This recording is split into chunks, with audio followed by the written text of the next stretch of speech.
Hi everyone, I hope that you are well. My name is Christianne and welcome to my channel Backpacking Bananas. My partner Ben and I are currently on a road trip across Australia as we are relocating from Perth to Sydney. We have been driving along the southern coast for over 2 weeks now with our whole lives packed into his Mazda 6, and we have just left the city of Adelaide. So in this episode we are continuing our journey east, which started with a 5-hour journey to Mount Gambier.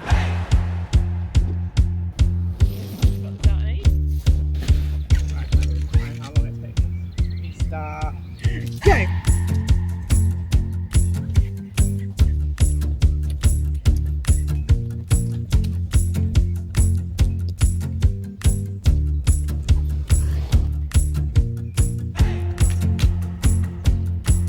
.59, 2 minutes, exactly 2 minutes on the clock.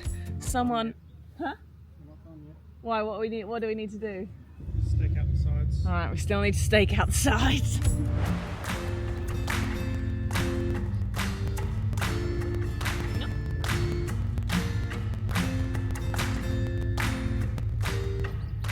Okay, 3 minutes 18. I timed it because someone in the comments said, oh, why did you buy a swag that takes so long? Why didn't you just get a pop-up tent? Is 3 minutes 18 a long time to put up a tent? That's a genuine question, that's not sarcastic. I don't know. How long does it normally take to put up a tent? I think that that's fast, or fast enough. Anyway.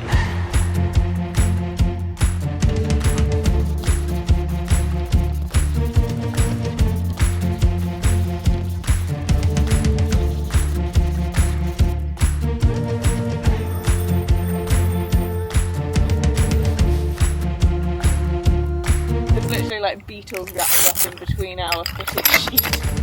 I may not have pumped this up well enough.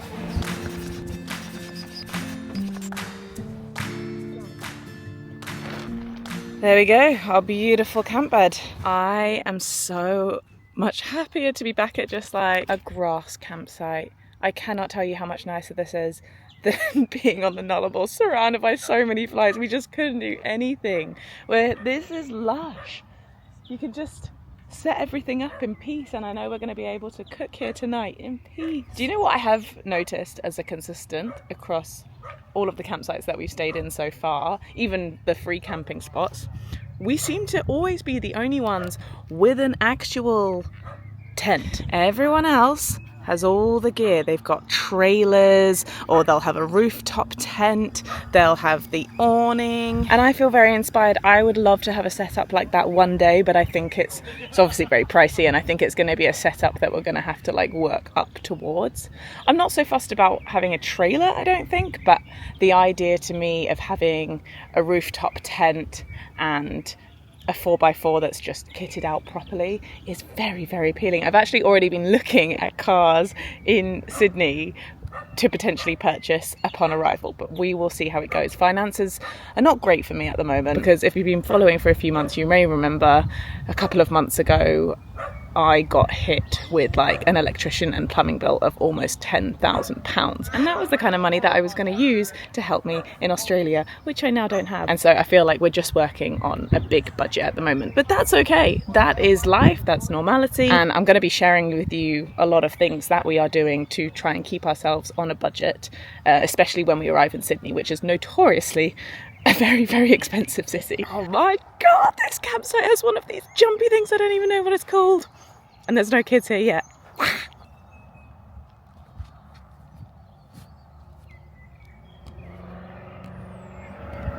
actually so fancy.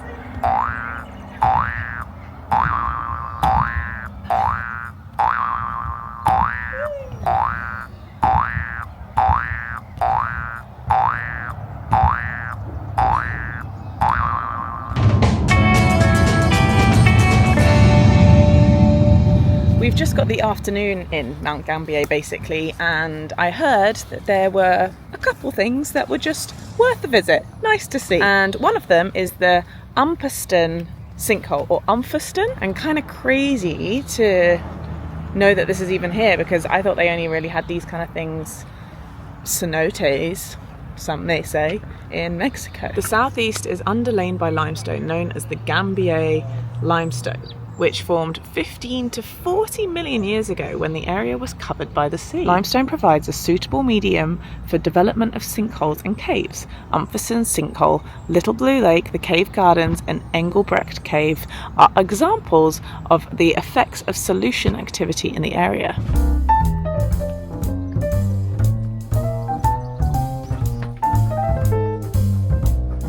You wouldn't be expecting to find somewhere like this here.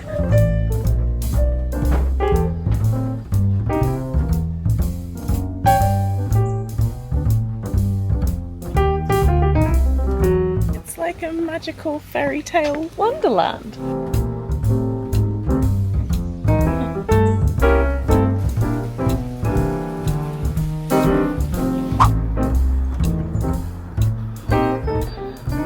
Wow, this is the Blue Lake. I believe it's 3.5 to 4 kilometers to walk all the way around, which is what we're going to do, even though it's kind of raining. But this is the other beautiful kind of iconic thing to do in Mount Gambier. So here we are. Am I saying it right, by the way? Mount Gambier? Mount Gambier? I have no idea.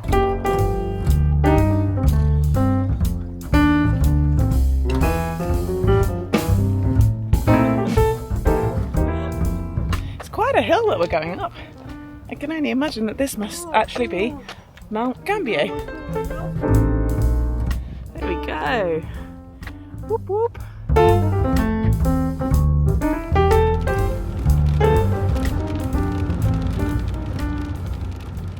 Good morning, everyone.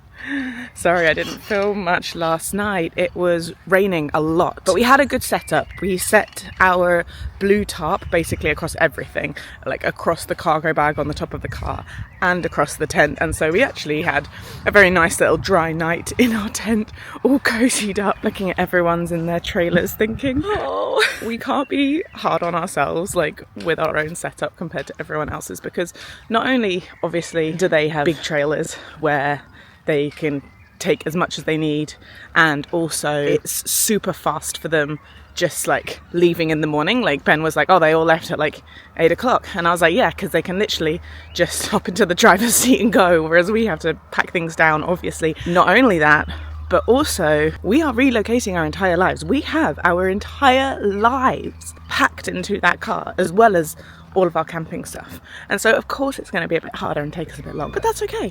Anyway, we've made a little filter coffee this morning. Ben pointed out that over there on this part of the campsite, which is what I'm walking over to, there's some alpacas. Hello. Oh, hey. There's another one over here. Oh wow, there's some of the unpowered campsites are all the way down here. I guess when it gets really busy and in peak season in summer, they use up all of this space, but you're quite far from the amenities like the kitchen and the toilet down here. But what would you prefer, to be close to those things or close to the alpacas? Oh, this one looks peaceful. Oh, you got a good spot there, mate, don't you? Very good spot, very scenic. Nice contemplation station. I approve.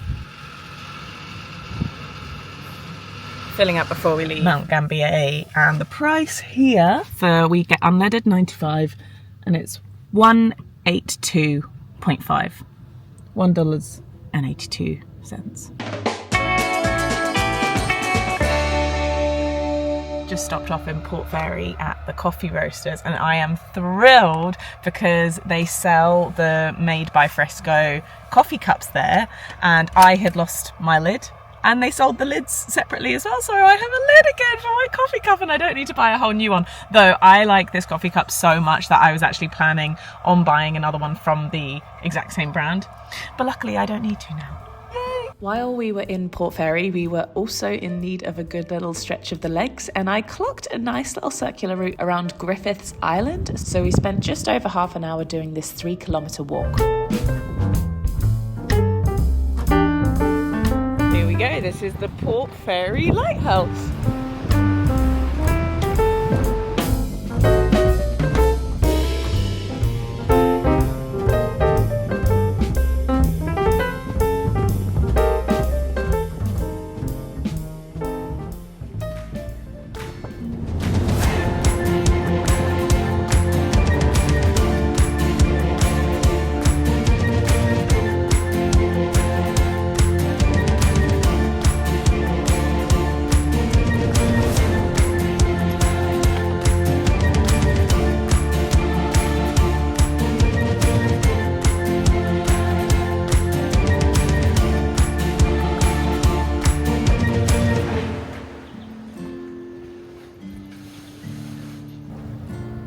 Right, I haven't done a long run since Esperance, so today's the day.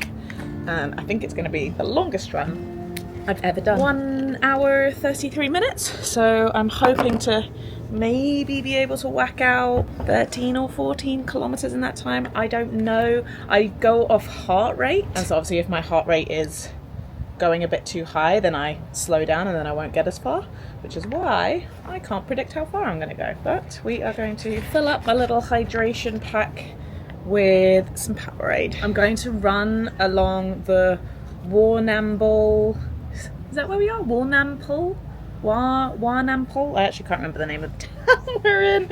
There's supposed to be a really lovely long foreshore promenade, and there is like an extended part of that called Thunder Point, which is cool to walk along or run along in my case. I'll have a little look at my maps now to plan the route, but other than that, we'll be on our way.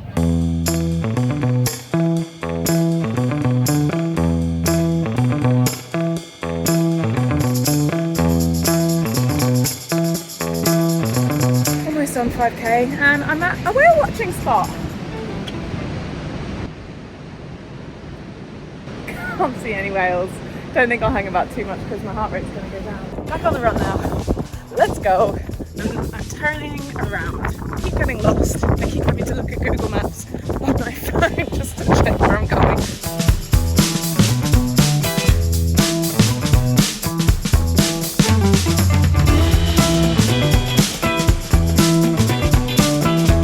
Oh, there may not be whales, but there are bunny rabbits.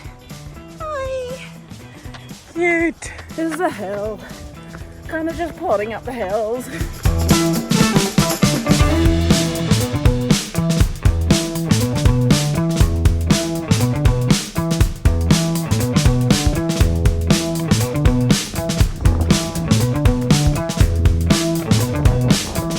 I have no idea where I am. It's very cool. And I'm really starting to feel it now. Almost done 12 k's. And I think I'm going to turn around here.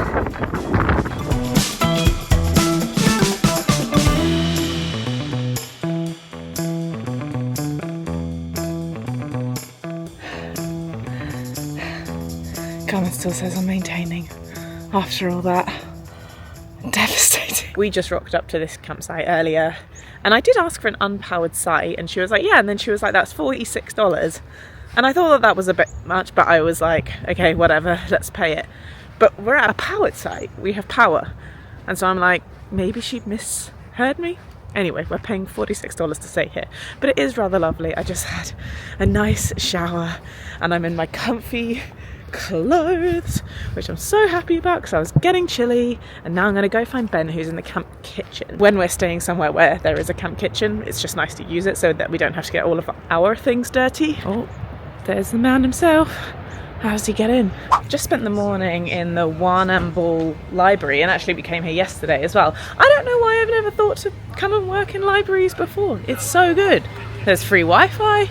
There's like quiet tables. I can just get on with what I want. I don't have to pay for a coffee and things like this. I know some of you are probably library veterans and laughing at me right now, like going like, oh yeah, obviously. And yeah, like, why didn't I think of this before? Anyway, we are now setting off to do officially the Great Ocean Road, and actually I've got ChatGPT to help a little bit with the itinerary because we've booked our accommodation for tonight, but because we're not leaving here until just after midday, I was like, okay, I need this to be optimized. I need our stops to be optimized so that we're seeing all the things that we should be seeing along the way with good timing, and that we make it to our accommodation before it gets dark.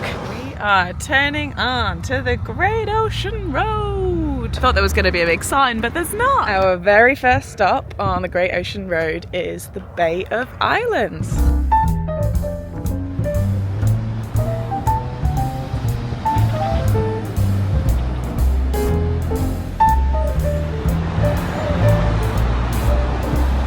Oh, the waves are crazy out here.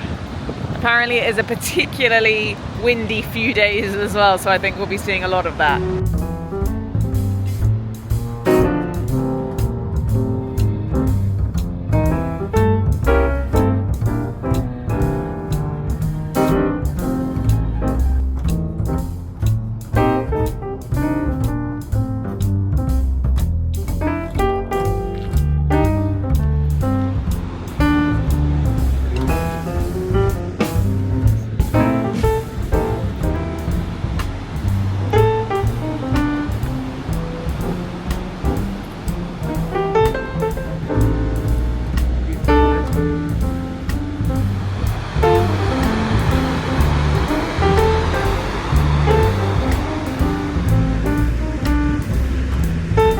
This is the little town of Port Campbell. It's super cute. We're just going to stop and get a coffee here.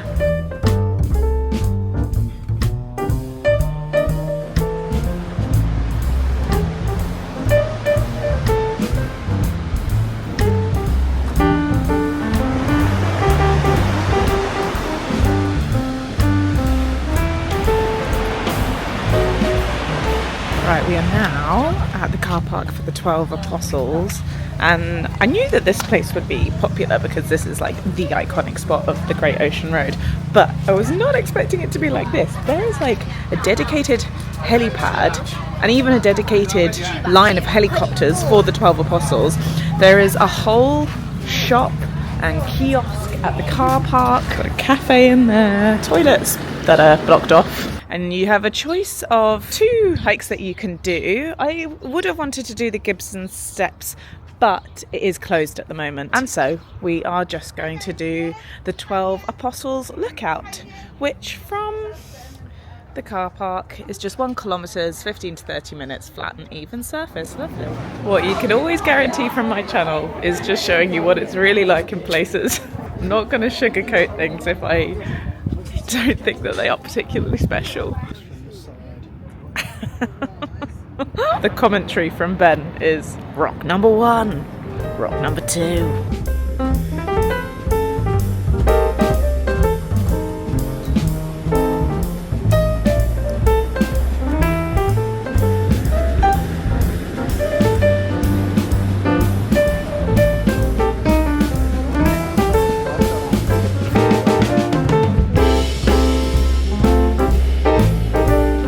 There's 2 apostles on this side. Which ones are these? John and James. Am I thinking of the disciples? What's the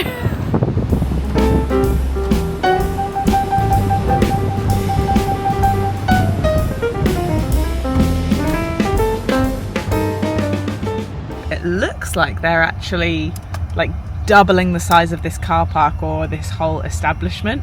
So the area of the 12 Apostles is gonna get a whole lot bigger, which is kind of crazy because it's already like quite a big establishment, but I guess it just shows that the popularity for this place just continues to increase.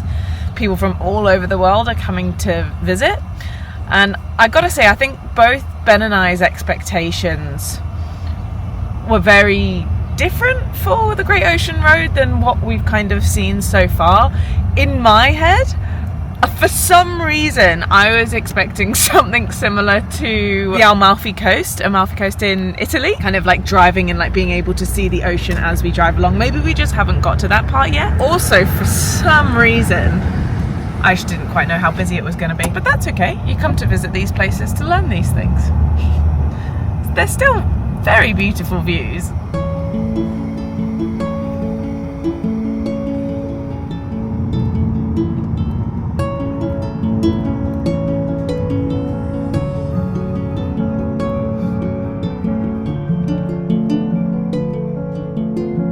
We are now in the heart of Great Otway National Park, and there was just one little walk here which I thought might be quite interesting on our way to Apollo Bay / Sugarloaf, which is where we're staying tonight, in a place called Sugarloaf.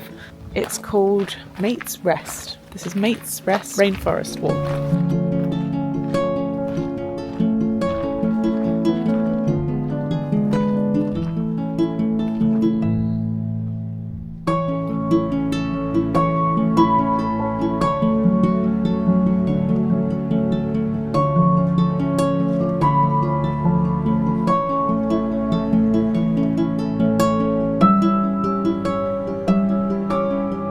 Maits Rest is one of the only remaining cool temperate rainforests in Great Otway National Park.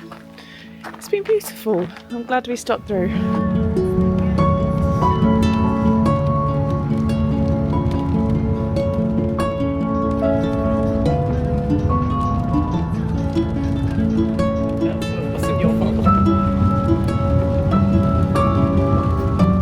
I stand corrected. We've now reached the point of the Great Ocean Road which looks, even in the rain, looks as I was expecting it to look, like we're driving right by the ocean, but it took to get past Apollo Bay to get to this point.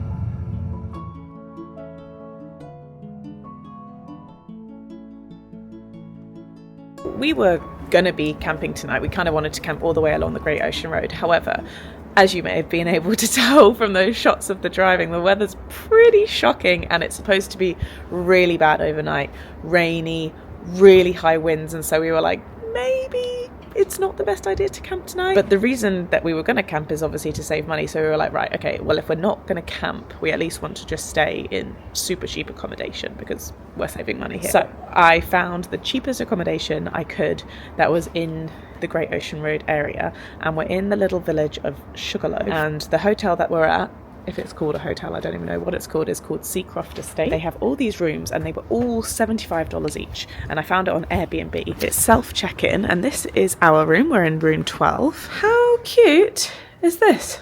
So we've got a king-size bed, we have a little mirror there, we've got towels. It feels very like clean in here. Looks like we have a little heater in the corner too. There is a shared dining area. Absolutely beautiful view. It's also set on a farm. There's alpacas, there's cows all in the field there. This is the shared dining area and lounge area.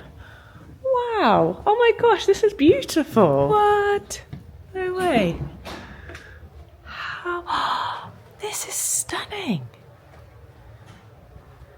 And there's table tennis. I think there's a proper like kitchen here as well, which we can use. Gosh, very pleased with this. No way. Oh my goodness, it's huge. We've got a really nice, clean cooking area, 2 big fridge freezers, massive stove set up, and we've even got a rice cooker. We actually do want to make rice this evening. We're going to have a Mexican. Okay, we're going to bring all of our things in. I can hear that the rain's coming.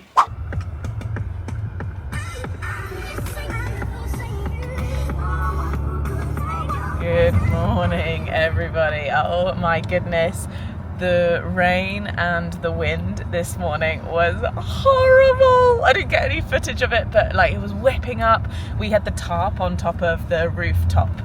I was going to say rooftop tent, I wish, on top of the rooftop car bag. It was just like flapping about. I had to go out in the wind and like try and like retuck it under to keep our rooftop cargo bag as dry as possible. Even though it is like water resistant, it's not fully waterproof, and so I just like to have the tarp covering it when it is raining. We were gonna make like quite a few stops on the way to Melbourne this morning because we are still on the Great Ocean Road. Now, although it's not raining now, it is still a bit windy. Because of that, we've decided that we're probably just not going to stop too much and we're just going to make a beeline to Melbourne. However, it is still along the Great Ocean Road, so I do still think it's going to be a beautiful drive, but we've got about 2.5 hours and then we'll be in the city.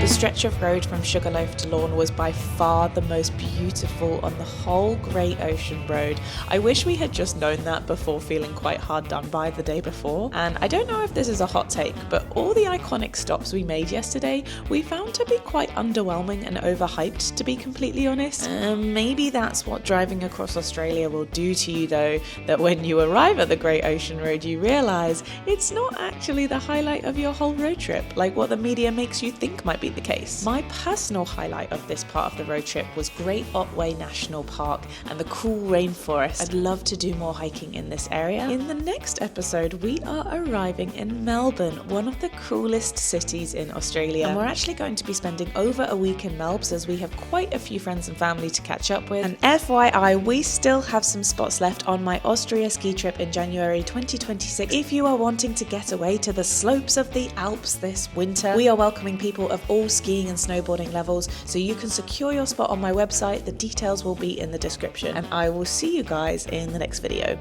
Bye bye.